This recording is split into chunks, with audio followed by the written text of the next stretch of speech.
What's up, everybody? Welcome back to Team Fish Knuckles YouTube channel. Today we have an interview with Brad Kershia, who got top 8 at Houston Regionals, and he decided to play the Yveltal Toad Keldeo deck. Now, we featured Yveltal before on this channel, but it actually played Archeops, and as you see, Brad decided not to play that.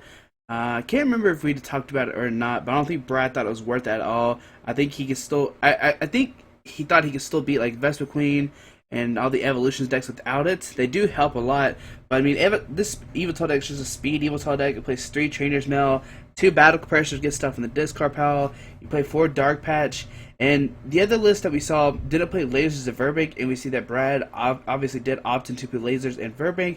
2 Shames to help draw, and it's just basically a really fast Yveltal deck, and also the 1 Hex Maniac is really great to help out against the Blastoise mirror match, because you can knock out a Keldeo, play Hex Maniac, making it where they can't Deluge next turn, which is really great. Overall, this list is fantastic. We talk about what happened to top 8, but hope you enjoyed this video, and thanks for watching. What's up, everybody? Welcome back to Team Fish Knuckles YouTube channel. Just in case, wait, Brad, is this going to be G-rated or not? Just let him know from the start. Well, I'll keep it as G as possible, but no, I can't make promises. Alright, no promises. It's just in case this comes out. Just letting everybody know. But as he said, what's your name, just in case people forgot already? My name is Bradley Curcio. And what regionals are we talking about? Houston. Alrighty. So what happened day 1? Like, what'd you play against and how'd it go? Well, I played against Manectric round 1, and I ran so hot the first game. He starts Manectric, attaches an energy, and I just come up turn 1 and one-shot it with an Yveltal. But then for the rest of the 2 games, he's still playing Manectric, so I can't really do anything. So I tied, which was, honestly pretty lucky for me. Playing against Manectric is just a terrible matchup. You can win it, but... Oh, and I was also kind of stupid, because he played Metal with it. He played a Steel Shelter down, attaches a Metal energy to his Mega Manectric, and I'm just sitting here like, well, I can't poison him anymore. But if anybody's watching this, you can still poison that.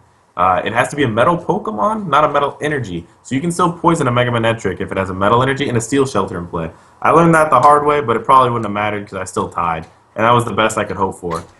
So I started off 0-0-1, and then I just 8-0'd the rest of the tournament. Okay, wait. So, why did you ask why he played the Steel Shelter then? He played like Aegislash and Cobalion. He actually Pokemon. Okay. But I just assumed I couldn't poison it anymore because the Steel Shelter was in play. I thought he was just like playing it just to like psychic his opponents out. It would have worked against me. Alright, you said you went 8-0, but what were the 8 decks that you played against? So after that, I played against... let's see. I played against 2 Blastoise, 1 Mirror Match, 1 Toad Bat, 1 Toad Giratina.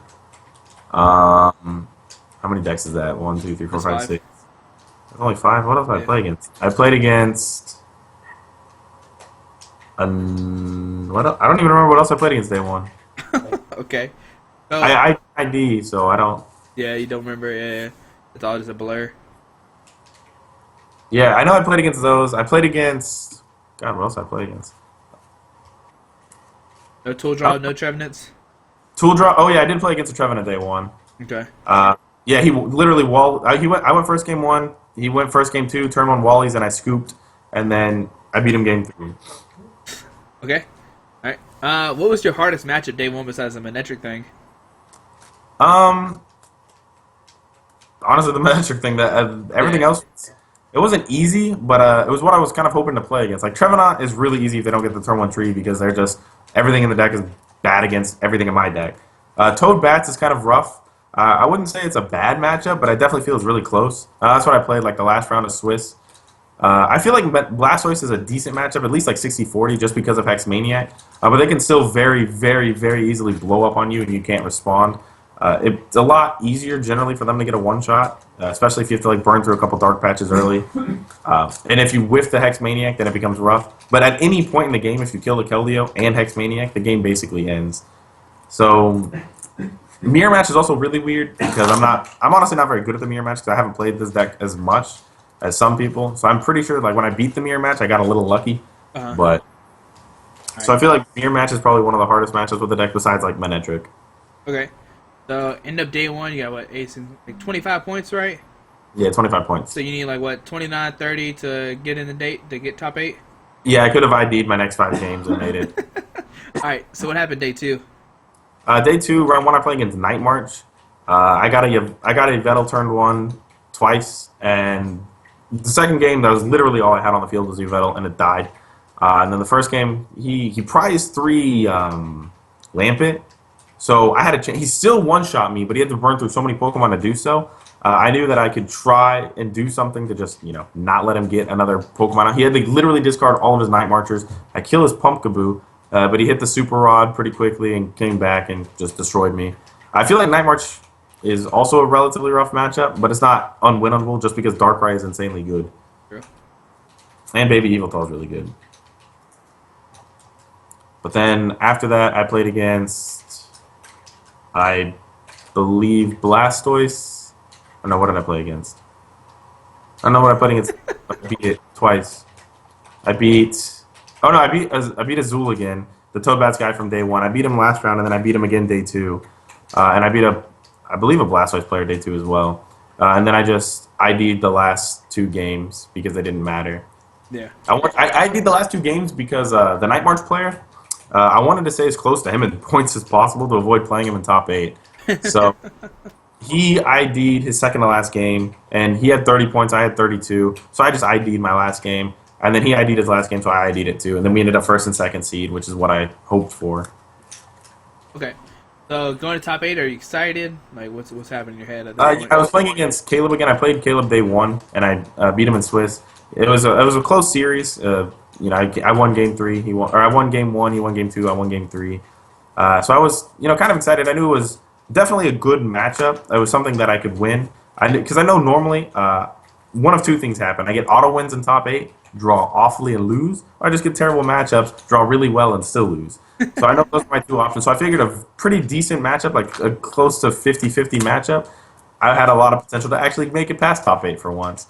And then I go first, and he flips over an egg, and I'm like, this is amazing. I can't get any better than this. I Trainer's Mail twice, once for a laser, once for a comp search, and win game 1 by donking his egg. So I'm like, oh my god, I might actually win in top 8 for once. But then the next game, he gets an amazing turn 1, gets like 2 Keldeos completely set up and has a beach in play. His deck literally did exactly what it was supposed to do. Mine, I didn't run like horrible or anything like that, but I wasn't able to respond nearly as quickly as he was to anything. He goes turn 2, Lysander kills an EX, and puts me on a clock that I couldn't race him in. He was able to return KOs when he needed to, and won the game fair and square. But then game 3, it was a lot closer. I had to discard 2 Dark Patches turn 1, which really, really set me back. But then I still had a chance to win. But unfortunately, when I went to go kill a Keldeo. I battle compressor to try and get rid of my Hex Maniac, and just via Seeker to try and start the chain to come back. It was my Hex Maniac was prized, so I had to end him down and hope that he whiffed the return knockout. Unfortunately, he didn't. So we continued trading like that. He had to kill a Baby Yveltal at 1.2 when I responded with a quick knockout. So he was down to 1 prize. He had like almost no deck left with like 3 VS Seekers because he knows how to manage his resources, which was annoying. So there was no reason to end him because he's gonna hit he only had 7 energy on his Keldeo or whatever he needs, 6 energy. So he needed either an energy if I promote Darkrai or a Lysander. But I know he had like 3 energy, 2 VS Seekers, and then 1 dead card in his deck. So ending him was gonna be irrelevant. But he had no Keldeo left, so I just dug through my deck, hoped to hit a laser, because I could laser loop him, and if so, I could laser loop him and hit him with Shaman, hit him for 60, come back at 90, use the Shaman to draw my deck and hit the last Muscle Band, and kill his Keldeo. Because I had no Dark Patches left at this point. Yeah. So there was absolutely no energy in play, so there was no other play I could really make. So I went for the laser loop, I flip heads, and then he flips heads and just kills whatever I brought up. So it was insanely close. He had the edge most of game 3. I feel like if I had the Hex Maniac at one point, I probably would have been able to do quite a bit better. But that's how it happens. And the laser flip. If he stayed asleep, I'd have got really lucky to win. But of course, I tried it because why not? Yeah, I mean he's only out, but still, he top 8 exactly. Great. So congratulations, sir. Yeah, thank you. It felt good going first seed both days, but then just losing in top 8 again was just disheartening. Yeah, always sucks. But oh well. I guess the first question is, why did you decide to pick Darkrai Yveltal? Well, as you know very well, I had absolutely no idea what I was really gonna play. I had Tool Drop, Blastoise, Yveltal, two variants of Yveltal. I had like Israel's list I was just gonna play, and then Max's list that I was gonna play. And Simon and Sam were there as well. We were all talking about so many different decks, Tool Drop, Manectric. So we actually tested a decent amount, and nothing felt like it was good enough. And then Sam and or Cantu, as soon as we said Tool Drop, he built Tool Drop and never changed. And I was on the same boat as him for the longest time. But that Tool Drop was just the deck to play because it really didn't have that many bad matchups. It just beat like Toad was supposed to be its worst matchup, but we felt like Toad was almost an auto win. So it felt like a great deck to play. But then Sam and I were just playtesting, just playing Tool Solitaire, and drew like 10 hands, and they were all so bad that we couldn't risk it. We didn't have the cojones that Brandon over here has. But then the morning of, I'm driving to the event. It's like 9:30. I text Max. I was like, "Hey, just build Yveltal again. I'm just gonna play that." I show up to the event. I told Max my list because I changed a few cards. Max is really good at picking random stuff to play in Yveltal. We played like Floatstone, which was an amazing card, and Trainer's Mail, which is an amazing card, which are kind of not standard, I guess, but they. I feel like they should be, especially Floatstone. Yeah. But so I told him to build it. Registration ended at 10:15. I sit down at 10:15 with an empty deck list and just pray the judges don't hate me. They let me fill it out real quick. I hand it in, and I ran out of time. I don't know if I would have honestly played Yveltal if I had more time to try and figure something else out. But I ran out of time, and Yveltal felt like a very safe choice. I felt like it had a decent matchup against the entire field besides Manectric and maybe Night March. So. Okay. So I guess against the Night March match, you kind of talked about it just a little bit, but just in case people don't know, do you just try to go for like a fast Darkrai, or do you go for like a more Toad? I've heard arguments both ways.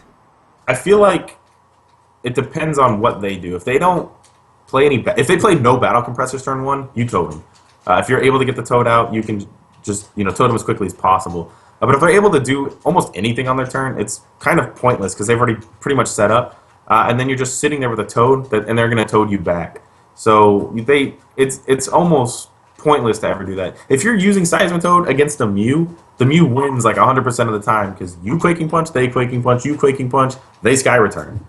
And you just sit there watching your Toad slowly die while accomplishing nothing. Yeah, true. So if you can go for it's honestly not very hard to get a turn one Darkrai, and if you're able to do that, it puts them on a really, really, really fast clock because you're able to do enough to you can take four prizes in 2 turns by killing 2 Mews. Or just, with Muscle Band, you can Lysander Shamans and just start putting them on a pressure that they can't really respond to, especially since with Psychic Resistance, it's really, really hard for them to hit the numbers to kill Mega Manectric. Darkrai. It's like killing a Mega Manectric. Yeah, true. Except Darkrai's just better. So it's not a very good matchup by any means, but it's definitely not an auto loss, especially because Baby Yveltal is really good too, because you can accelerate while trading 1-for-1, which is, honestly a pretty good trade for you. Okay. But in order to actually win, you're gonna have to get a really fast like Darkrai or something, or hope they set up slowly enough to not be able to one shot you. Because if you can take 2, 3, 4 prizes with the Darkrai, then you can very easily win that game. So it's kind of like lucky. Would you say the match is kind of luck based? Kind of. You do have to. You definitely have to run well. Mm-hmm. But I feel like there's also a lot of little things you can do.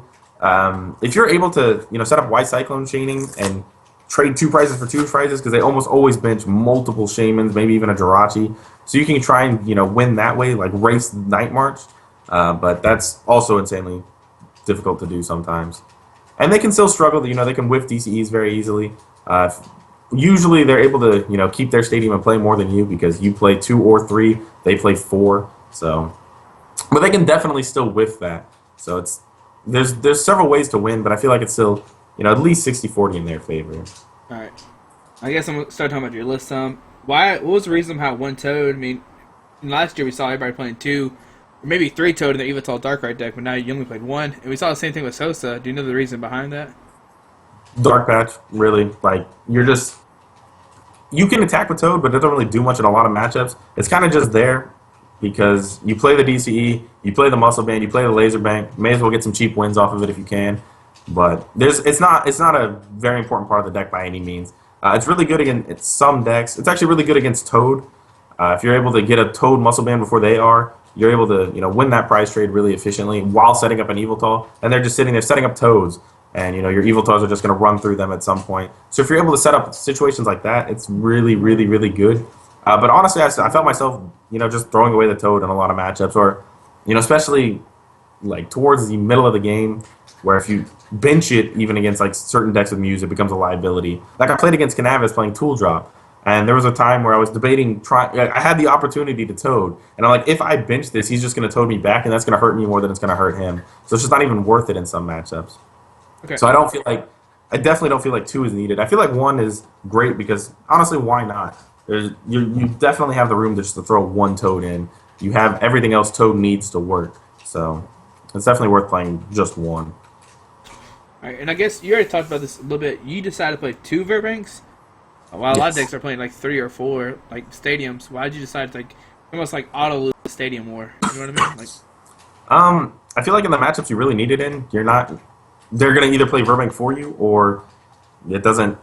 It's not that important in so many matchups. Like the extra 30 damage is nice, but it's really good in the mirror match when they're gonna play it or you're gonna play it. Somebody's gonna play it, and it's not gonna leave the field. And there's not that many other stadiums you really care about bumping. Like against Blastoise, you want to bump Rough Seas just because, but you one-shot them anyways, and they one-shot you anyway, so it makes no difference. You kind of need the Verbank damage sometimes to make it a little bit easier to one-shot them, but honestly, that's almost irrelevant when they're one-shotting you with 6 energy. If you can't kill something with 6 energy within an Yveltal, then Something's wrong. I don't know what's wrong. Yeah, exactly. All right. Now we saw that Sosa did play the 1 Jirachi. I don't think he played 2 Shaman, but you didn't play a single Jirachi. Did you ever miss a Jirachi? Not at all. He played Jirachi because he played, or whatever, Maxis and Archeops, Oh yeah, which true. which is you don't need it, but it makes it getting the turn 1 Archeops a lot easier. And since I didn't play Archeops, I felt like Shaman was just better. It's always going to draw you cards. Jirachi can get you clutch supporters sometimes, but I played Battle Compressor anyway, so I felt like I could draw enough cards and just Battle Compressor what supporter I needed, and then VS Seeker for it. If I played something like Zero Sick, if I was really scared of Toad, then Jirachi might have been worth it because you're able to get certain supporters out of item lock. But I felt like Battle Compressor for VS Seeker was good enough. Okay. Now, besides with the Hex Maniac, we know obviously you used that for the Blastoise matchup, but was there any other crucial matchups that Hex Maniac was good for?